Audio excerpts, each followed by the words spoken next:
Graças e paz a todos, bom dia, boa tarde e boa noite.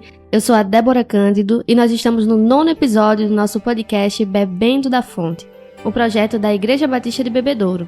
Nós continuamos conversando sobre o mês da família e dessa vez com o tema hábitos religiosos versus relacionamento genuíno com Deus.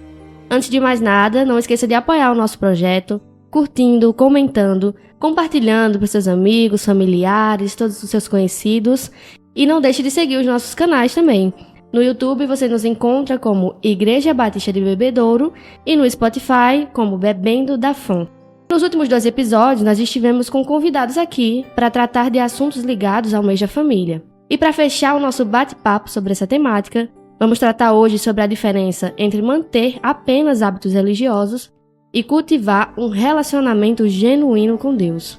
Como fazer com que os momentos de oração, leitura da palavra e culto sejam reais e parte diária das nossas vidas, mas sem cair no costume.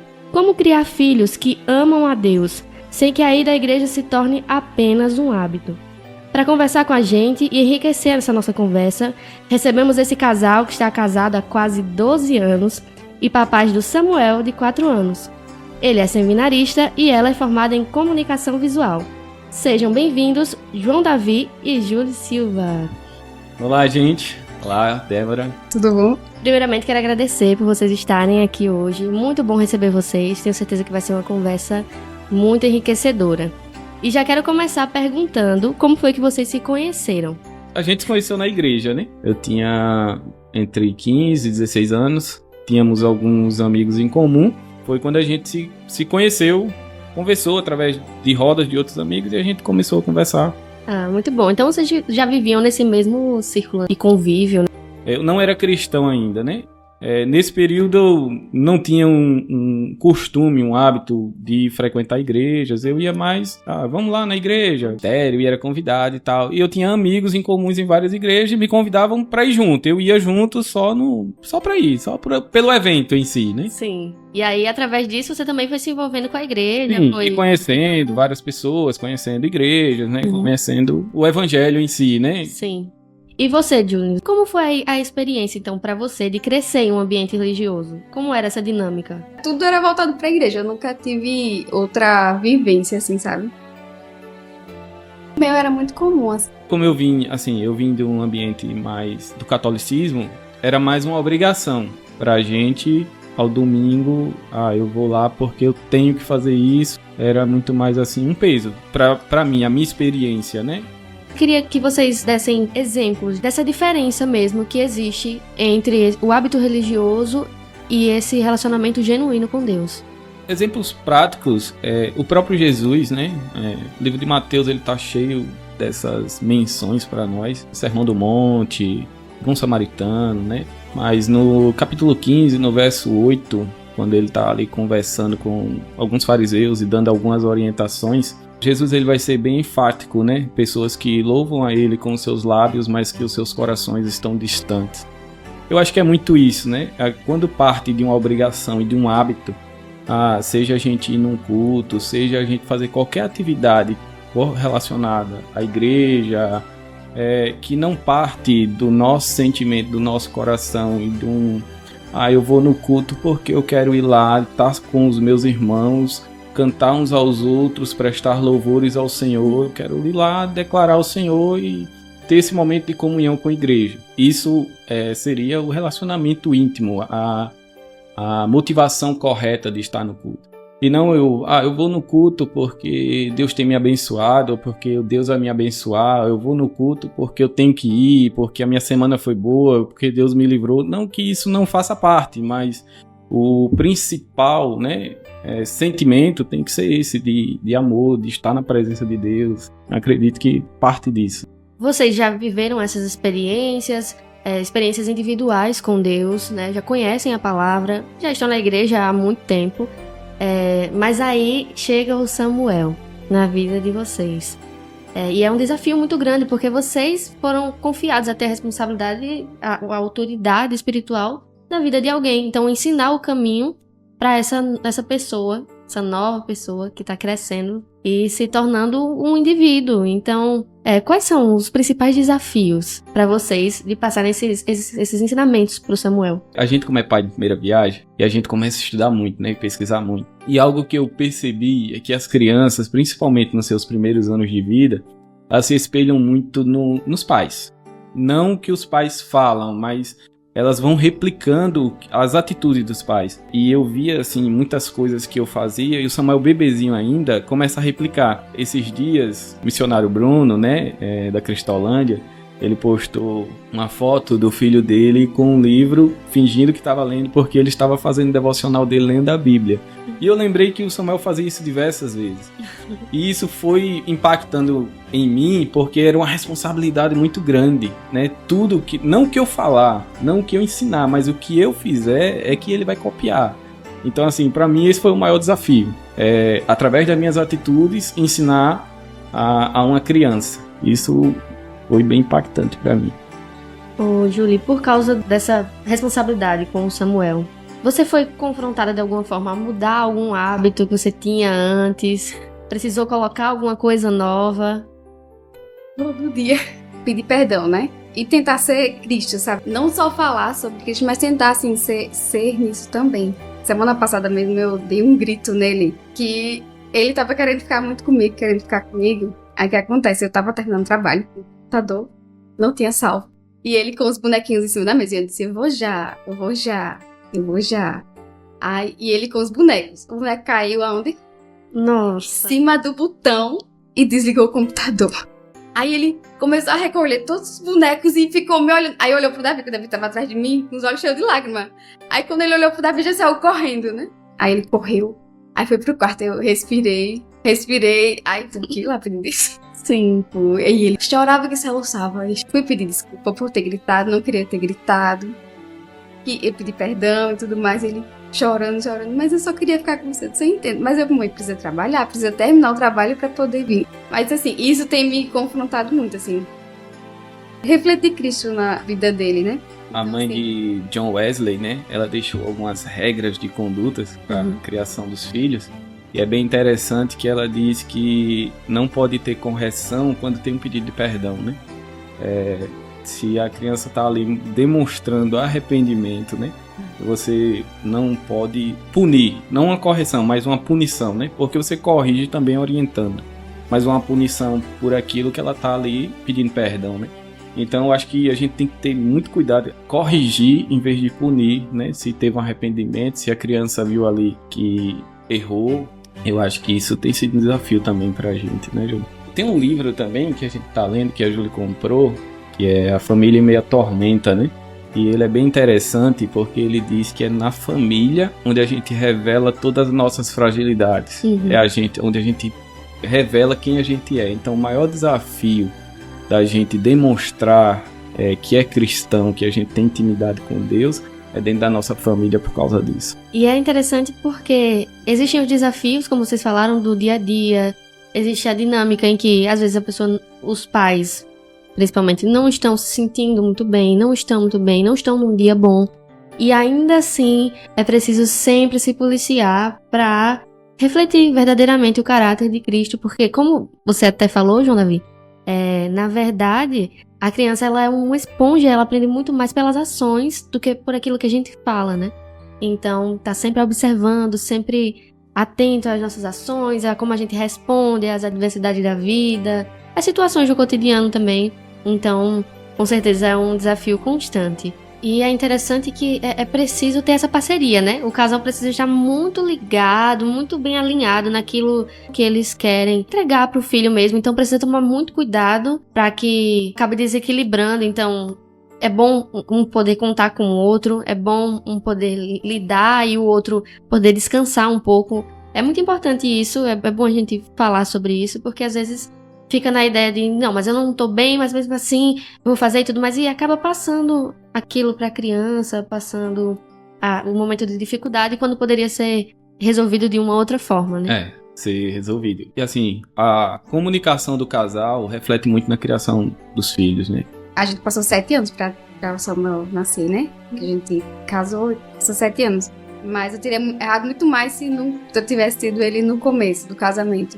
Assim que a gente casa, tem toda aquela cobrança de ter filho. Mas eu acho que eu teria errado muito mais. Eu não teria maturidade suficiente pra criar ele, né, assim. Eu acho que tem todo esse processo de amadurecimento de casar o primeiro pra poder chegar a uma criança, né? Até porque a gente ainda estava construindo a nossa cultura, né? A cultura da casa, a cultura da família. Mas eu acredito que você tem que estar bem alinhado, né, como casal, para poder criar um filho. E sobre as práticas espirituais que vocês mantêm no dia a dia de vocês, momentos de oração, se vocês fazem algum culto no lar, alguma coisa assim, quais são as práticas que vocês colocam no lar de vocês, para que o Samuel cada vez mais entenda o lar cristão que ele vive? Cada fase...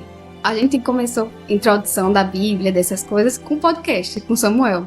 Com uns 8 meses a gente começou com podcast. Então, assim, já que não tinha... A gente conseguiu restringir esse tempo de tela dele até os 2 anos, né? De não ter telas. Depois a gente foi para o devocional mesmo, né? O bíblico com ele. A gente lia em momentos diferentes. Lia de manhã ou à noite com ele do devocional. Músicas também. Agora, essa fase agora que ele tá, a gente lê todas as noites a Bíblia, né, com ele, né?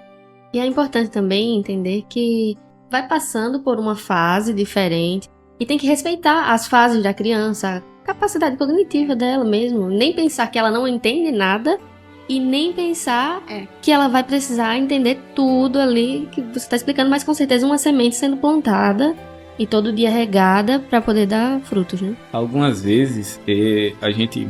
lê a história à noite ou pela manhã e passa. E do nada tu tá lá trabalhando e ele chega com questionamento daquela história de ontem ou de hoje mais cedo e ele chega lá, pai, isso, ô mãe, e por que aconteceu isso e isso mesmo? Né? Então assim, é bem interessante. Como fixa, às vezes acho que tá só lendo uma história. Quanto a gente puder enfatizar assim, o meio bíblico para ele mais relevante, né? Quando ele se entendeu que era verdade, que Jesus é uma pessoa que veio ao mundo e ficou até mais sério pra ele. Eu acho que na mente dele ele pensava que era mais uma história, como eram as histórias de desenhos, histórias que a gente contava de outras histórias. E aí quando ele entendeu que foi Paulo mesmo, eu acho que foi a primeira vez, não foi quando ele disse, e Paulo é aquele Paulo mesmo, tipo, né, bem, é verdade, e Paulo existiu. Mas ele perseguia as pessoas, pai. Ele perseguia as pessoas e depois ele teve um encontro com Deus e tal. Então, assim, isso foi bem interessante porque ele começou a abrir o olho que, tipo, isso não é ficção, isso não é uma história inventada, isso foi verdade, aconteceu em algum momento. Para resumir, assim, o que mais a gente acha que foi eficaz? Leitura e paralelo com a música, podcast, né? Tudo isso ajudou muito, mas claro, a graça de Deus, né, a soberania dele, mas é Deus quem convence. Que eu lembro que a primeira vez assim que eu chorei, foi uma noite eu tava lendo pra ele o Peregrino, e ele parou assim e ele disse, pai, eu sou pecador? Eu disse, Nossa. Ele disse, eu também preciso de Jesus, né, eu digo, todo mundo precisa de Jesus. Ele, você pode orar por mim pra Jesus perdoar os meus pecados? Isso aí eu chorei. E a gente se ajoelhou e começou a orar. Tipo assim, tenho certeza absoluta. Não fui eu, não foi o Peregrino. A graça de Deus, né? Sim. Ministrando no coração da criança. Esses momentos são impactantes. Eu tenho certeza que assim como pra mim, pra Júlia e pra ele, sai coisas ali, conversas, e a gente vai criando intimidade, né? A gente vai criando confiança, relacionamento, né? Uma coisa que eu não quero é que meu filho tenha medo de me contar as coisas erradas que ele vai fazer. Então eu quero que ele tenha esse acesso a mim, né, como nós temos acesso a Deus para confessar os nossos pecados, os nossos erros. Mas essa questão também de... Botou o almoço, às vezes, na correria a gente bota... Ele olha pra gente e faz... Alguém orou? Então existe já nele... Alguns hábitos. Ou então de manhã, na correria, assim, a gente bota na mesinha dele pra comer, vai fazer a lancheira, alguma coisa assim.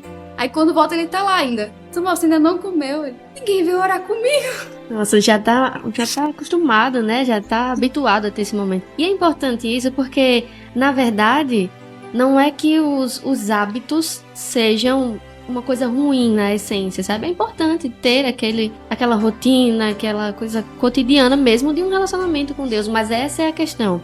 É deixar de maneira genuína isso. Não ir pra igreja porque...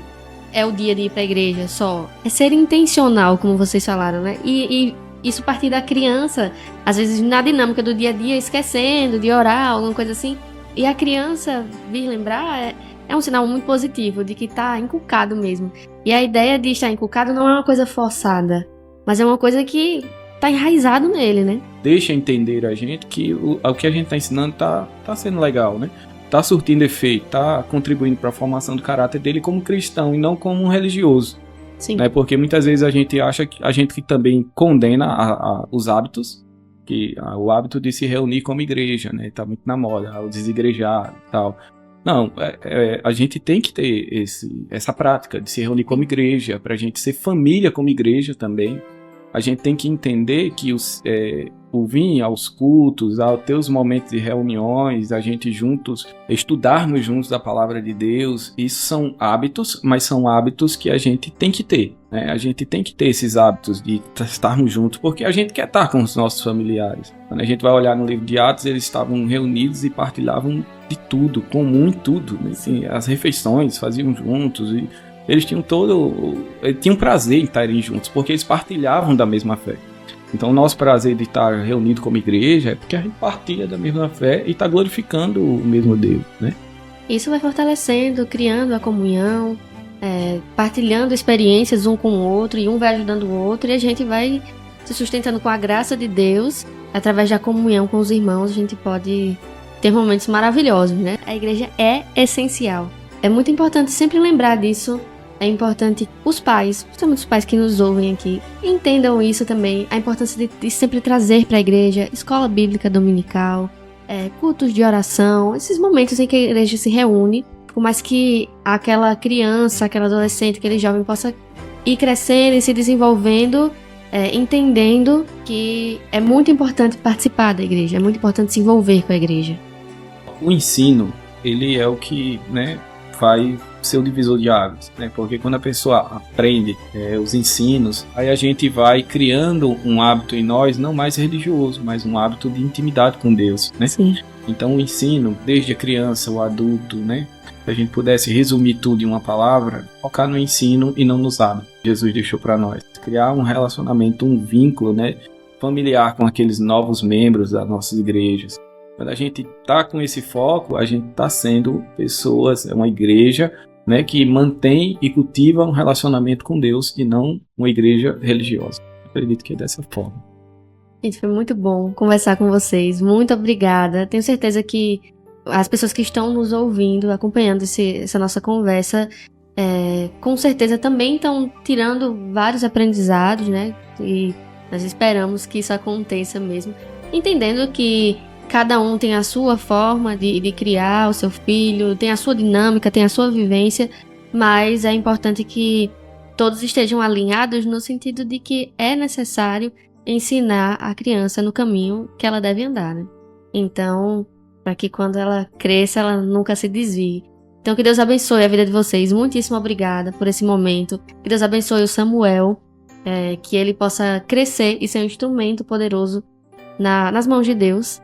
E nós queremos agradecer também a você que ficou até esse momento dessa nossa conversa. Muito obrigada. Não esqueça de curtir, comentar, de mandar para as pessoas, compartilhar, seguir os nossos canais. Lembrando que para nos encontrar no YouTube, você só precisa digitar Igreja Batista de Bebedouro e no Spotify, Bebendo da Fonte. E assim nós encerramos o nosso momento, o nosso tempo de conversa sobre o mês da família. Que Deus abençoe a todos e até o próximo episódio.